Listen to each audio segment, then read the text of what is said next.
జై హో.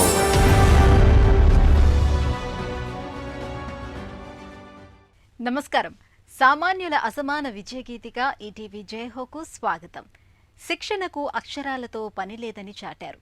2వ తరగతి కూడా పూర్తి చేయని ఆ గుజరాతీ వనిత సమాజాన్ని చదివారు.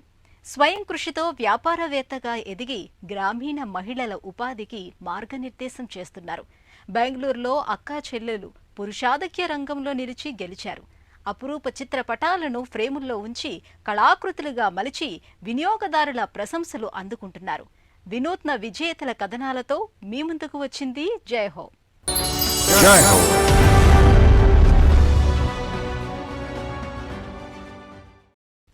ఆమె పేరు రాజీబెన్.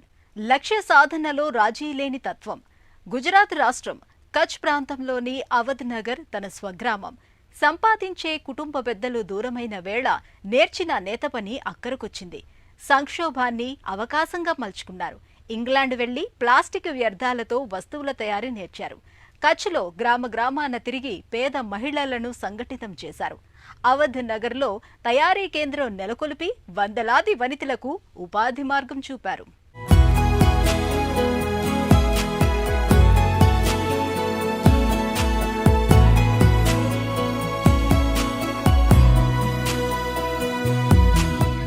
గుజరాత్ రాష్ట్రం నీరింకిన ఎడారి నేల. కాని కళలు ఇంకిపోలేదు, కళలు ఇంకిపోలేదు. హస్తకళా సంస్కృతులకు, సృజనకు సుసంపన్న ప్రాంతం. భుజ్ దగ్గర అవధ్ నగర్లో నివసించే రాజీబెన్ ఇదే నిరూపిస్తున్నారు. కరవు కాటకాలతో తండ్రి సేద్యం సాగక, కుటుంబానికి భుక్తి గడవక ఈమె 2వ తరగతితోనే చదువు చాలించారు. అయితే చదువు ఆగినా ఉన్నత పథానికి ఆమె ప్రయాణం మాత్రం ఆగలేదు. రాజీబెన్ అవధ్ నగర్లో తొలుత 50 మంది గ్రామీణ మహిళలతో ప్లాస్టిక్ పునర్వినియోగ వస్తు తయారీ కేంద్రాన్ని స్థాపించారు. వృధాగా పారవేసే ప్లాస్టిక్ సంచులు, ఇతర వస్తువులను సేకరించి వాటి నుంచి ఓ ప్రత్యేక ప్రక్రియతో యోగాభ్యాసానికి పనికొచ్చే చాపలు, దుకాణాల్లో ఉపయోగపడే సంచులు, ఇతర వస్తువుల తయారీని చేపట్టారు. అటు పర్యావరణ హితంగా, ఇటు ఉపాధి కల్పనతో మహిళా సాధికారతకు బాట వేశారు.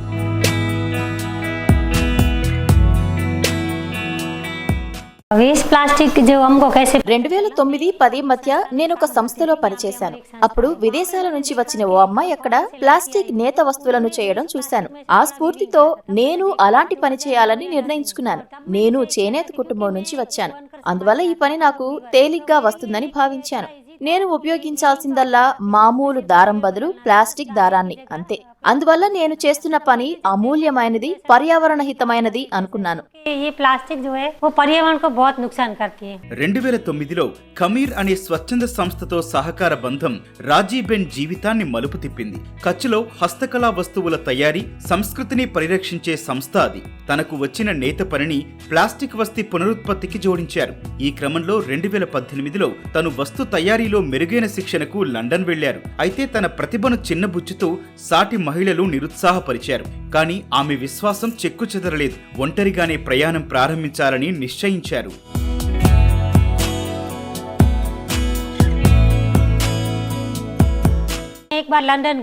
ఈ పనిలో భాగంగా నేను ఒక పర్యాయం లండన్ వెళ్లాను. బయటి వ్యక్తుల మౌఖిక ప్రచార మాధ్యమాల ప్రాచుర్యం కావచ్చు. టీవీల్లో చూసి కచ్ ప్రాంతంలో అవధ్ నగర్ ఓ కుగ్రామం ఒకటి ఉందని, మహిళలు ఉత్తమ సేవ చేస్తున్నారని తెలిసింది. పర్యావరణ పరిరక్షణకు కృషి చేస్తున్న మహిళలకు ఉపాధి లభిస్తోందని బయటి ప్రపంచం తెలుసుకుంది. మేము శిక్షణ కూడా ఇస్తున్నాం. అంతకు 6 ఏళ్ల క్రితమే, అంటే 2012లో ప్లాస్టిక్ వ్యర్థాలతో సంచులు నేసే డిజైనర్ హెతాల్ పరిచయం రాజీబెన్ జీవితానికి దిశానిర్దేశం చేసింది. ఆ పరిచయం ఇచ్చిన ఉత్సాహం, లభించిన ప్రోత్సాహం ఆమెను ముందుకు నడిపించాయి. తన ఆశయ సాఫల్యానికి లక్ష్య సాధన వేదికగా సఖీ మండల్ అనే స్వయం సహాయక మహిళా బృందాన్ని నెలకొల్పారు. ఈ బృందం నెల సమావేశమవుతుంది. వ్యర్థ ప్లాస్టిక్ తో చేసిన సంచి ఫ్రెంచ్ డిజైనర్ దృష్టిని ఆకర్షించింది. ఇదే ఆమె విజయానికి నాంది పలికింది. పర్యావరణ హిత ఉత్పత్తుల తయారీలో తనకు గుర్తింపు తేవటానికి సాయపడింది.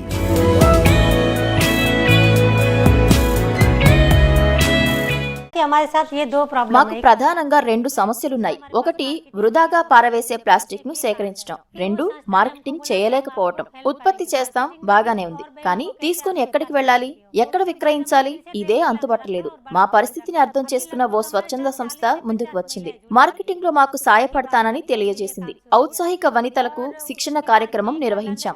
అలాంటి మహిళలు ప్రస్తుతం మా దగ్గర 40 నుంచి 50కి పైగా ఉన్నారు. उसके बाद जब हमने ये काम शुरू किया, క్రమంగా రాజీవ్ బెన్ తన కృషితో కారీగార్ క్లినిక్ లాంటి స్వచ్ఛంద సంస్థల మద్దతు పొందారు. 25 గ్రామాల మహిళలను సంఘటితం చేశారు. వారిని ప్లాస్టిక్ పునరుత్పాదక కార్యశాలకు తీసుకొచ్చి పని నేర్పారు. అన్నట్లు వ్యర్థ ప్లాస్టిక్ నుంచి వస్తువుల తయారీకి వ్యర్థ వస్తువుల సేకరణ, శుభ్రపరచటం, కత్తిరింపు, నేయటం, కొట్టడం అనే 5 ప్రక్రియలున్నాయి. సంఘటిత మహిళలు దేశ విదేశాల్లో విక్రయించేందుకు సంచులు, ట్రేలు, జాకెట్లు తయారు చేశారు. और मैं अवधनगर गांव से हूँ। నేను గత 4 ఏళ్లుగా రాజీబెన్ తో కలిసి పనిచేస్తున్నాను. ఇక్కడ పనిచేస్తూ బాగుపడ్డాను, లాభం కూడా వస్తోంది. గతంలో మేము ఇంటికే పరిమితమై గృహిణి పాత్రలో ఉండేవాళ్లం. ఇప్పుడు రాజీబెన్ తో కలిసి పనిచేయడంతో మా ఖర్చులు మేము చూసుకోగలుగుతున్నాం. పిల్లలకి కావాల్సినవి కొనిచ్చేందుకు వీలవుతుంది. ఇంటి కోసం కొంత డబ్బు ఆదా చేయవచ్చని తెలుసుకున్నాం. 4 पैसे भी बचा सकते हैं। అనేక నేపథ్యాలున్న గ్రామీణ పేద మహిళలతో రాజీబెన్ ఓ శక్తివంతమైన శ్రమ సమాజాన్ని ఏర్పాటు చేశారు. ఆమె కార్యశాలకు కుట్టు మిషన్లు, మగ్గాలు సమకూరాయి. ఇక్కడ ఉపాధి పొందుతున్న మహిళల సంఖ్య 70కి చేరింది. వీరంతా రీసైక్లింగ్ లో ముఖ్య పాత్ర పోషిస్తున్నారు. వ్యర్థ పదార్థాలతో వినియోగ వస్తువుల తయారీని చేపట్టి ఉపాధి చూపారు. పర్యావరణ హిత వాతావరణం కోసం తోడ్పాటునందిస్తున్నారు.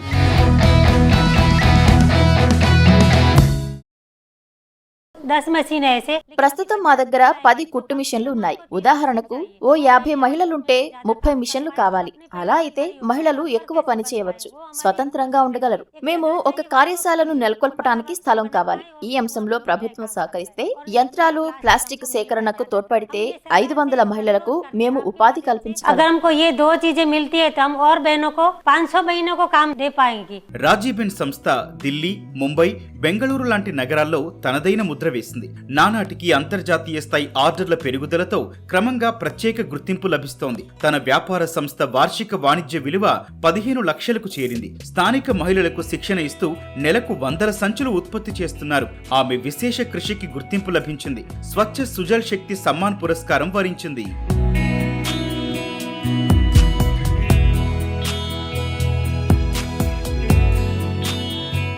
एक हमको अवार्ड भी मिला है। మాకు జానకీదేవి బజాజ్ పురస్కారం లభించింది. ఇందులో భాగంగా 10 లక్షల రూపాయల నగదు బహుమతి అందించారు. మాకైతే ఇది పెద్ద విషయమే. ఈ పనితో ఇన్ని లాభాలు వస్తాయని ఊహించలేదు. చెత్త నుంచి బంగారం తీయవచ్చు, కానీ ఈ స్థాయిలో తీయవచ్చని అనుకోలేదు. మహిళలు గణనీయ సంఖ్యలో వచ్చారు. మాతో అనుసంధానించుకోగలిగాం. వారు పనిచేసేందుకు యంత్రాలను పెద్ద సంఖ్యలో और పొందారు. ऐसे मशीन भी लेते हैं ज्यादा बहनों को काम करने के लिए।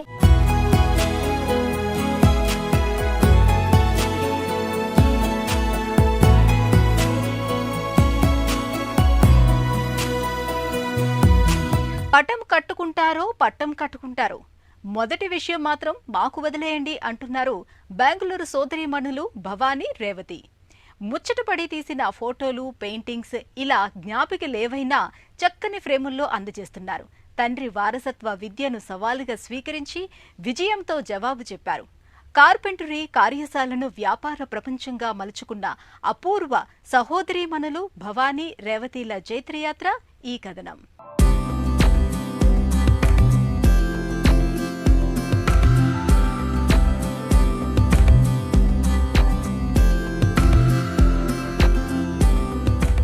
ఒక అమ్మాయి ఏ ఉద్యోగం చేయాలి, ఏది చేయకూడదు అది సమాజమే చెప్తుంది, శాసిస్తుంది కూడా. కానీ ఇద్దరు బెంగళూరు అమ్మాయిలు భవానీరావు, రేవతి అలాంటి సూచనలను ముట్టదాఖలు చేశారు.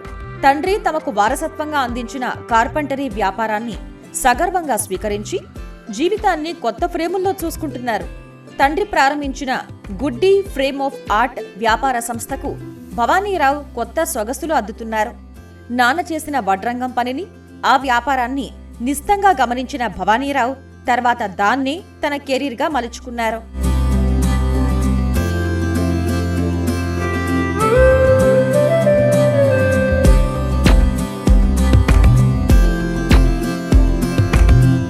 currently manage my family business, Goodies Frames of Art. ప్రస్తుతం మా కుటుంబ వారసత్వ వ్యాపారమైన గుడ్డీస్ ఫ్రేమ్ ఆఫ్ ఆర్ట్స్ వ్యాపారాన్ని నిర్వహిస్తున్నాను. 23 ఏళ్ల క్రితం మా నాన్నగారు ప్రారంభించారు. ఆయనకి కళలన్నా ఇష్టం, యంత్రాలన్నా ఇష్టమే. ఓ పర్యాయం మా భవనం ఎదుట ఒక ఎగ్జిబిషన్ పెట్టారు. ఆ ప్రదర్శనలో ఉంచిన కార్పెంటరీ యంత్రాలను ఇష్టపడ్డారు. ఇక మా అమ్మ ఒక కళాకారిణి, నాన్నేమో ఆమె కళాకృతులకు ఫ్రేమ్ కట్టి వ్యాపారం చేయాలనుకున్నారు. అలా వ్యాపారం చిన్నగా ప్రారంభమైంది.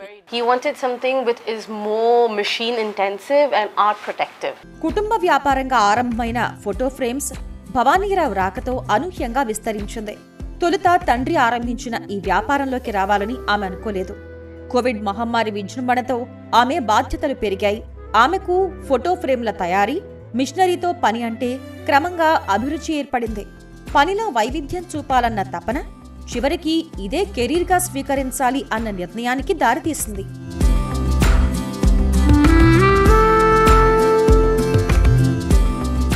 When the building was ready, my husband wanted to start something. భవనం సిద్ధం కాగానే ఏదో ఒక వ్యాపారం ప్రారంభించాలని మా వారు అనుకున్నారు. ఫోటో ఫ్రేమ్ల తయారీ అంటే ఆయనకి ఓ పిచ్చి అనుకోండి. అనుకోకుండా సంబంధిత ఎగ్జిబిషన్ చూశాం. ఇటలీ, ఫ్రాన్స్ నుంచి వచ్చిన ఫ్రేమ్ల తాలూకు యంత్రాలను చూసి తెప్పించారు.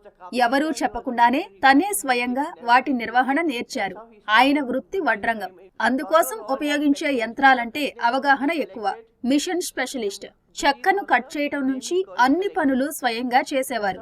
అలా ఒక కుమార్తె ముద్దు పేరు గుడ్డీస్ తో వ్యాపార సంస్థకు ఆ పేరు పెట్టారు. Goodies was the name he selected. Photo ఫ్రేమ్ల తయారీ రంగంపై ఇప్పటిదాకా Most important thing was to preserve the art. కళను సంరక్షించటంలో ముఖ్యాంశం ఏమిటంటే దళారీల ప్రమేయం ఉండకూడదు. వారి జోక్యం లేకుండానే మనుగడ సాగించాలి. ఏళ్లు గడిచే కొద్దీ కళ కూడా వయసు మీరుతుంది. పరిరక్షించే వాతావరణం తేవాలన్న పట్టుదలతో నాన్న పనిచేశారు. ఇందులో ఉపయోగించే యంత్రాల మీద ఆయనకు ఎంతో మక్కువ. ఈ నేపథ్యంలో సాగించిన పరిశోధన, చేసిన కృషితో ఈ ఫ్రేమ్స్ వ్యాపారం ఇలా నిలిచింది. కళను పరిరక్షించే సంస్థగా పేరు వచ్చింది. Goes over and above and beyond to find ways, creative ways to preserve art. ఈ ఫోటో ఫ్రేమ్స్ వ్యాపారానికి Goodies Frames of Art is a family-run business. మా ఫోటో ఫ్రేమ్ల వ్యాపారం ఓ కుటుంబం నిర్వహించే వ్యాపారం. మాది అభిరుచి కలిగిన కళాకారుల బృందం. ఈ ట్యాగ్ లైన్ ను చెల్లెలు తయారు చేసింది. అసలు సృజనాత్మకత మాకు నరనరానా ప్రవహిస్తోంది. నాన్న ఆరంభించిన ఈ వ్యాపారాన్ని సోదరి, నేను కలిసి నిర్వహిస్తున్నాం. నా తోడ్పాటు ఉంది. అయినా నిజాయితీగా చెప్పాలంటే చెల్లెలిదే ముఖ్య పాత్ర. బోర్డ్ రూమ్ లో ఉన్న గదిని వడ్రంగి కార్యశాలలా మార్చింది తనే.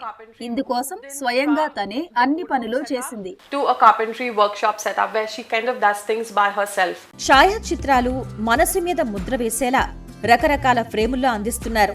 నాణ్యతకు, సృజనాత్మకతకు, కళాత్మకతకు ఈ కార్యశాల ఒక గమ్యస్థానంగా మారింది.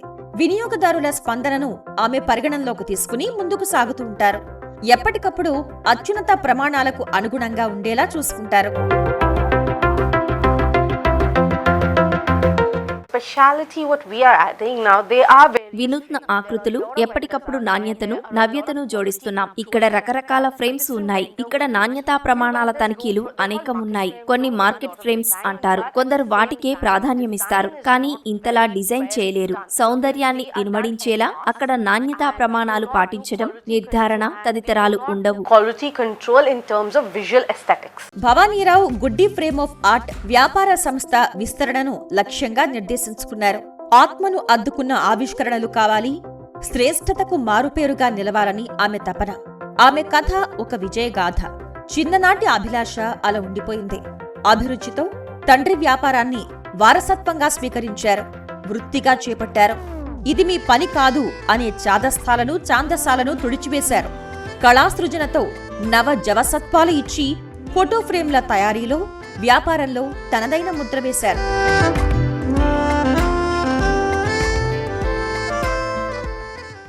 మహిళా సాధికారతకు నిజమైన నిర్వచనమిస్తున్న రాజీబెన్, పురుషాధిక్య వ్యాపారంలో విజేతలైన భవానీరావు, రేవతి ముగ్గురు విజేతలు, విభిన్న స్ఫూర్తిదాతలు. మరిన్ని కథనాలతో వచ్చే వారం జయహోలో మళ్లీ కలుద్దాం. నమస్కారం.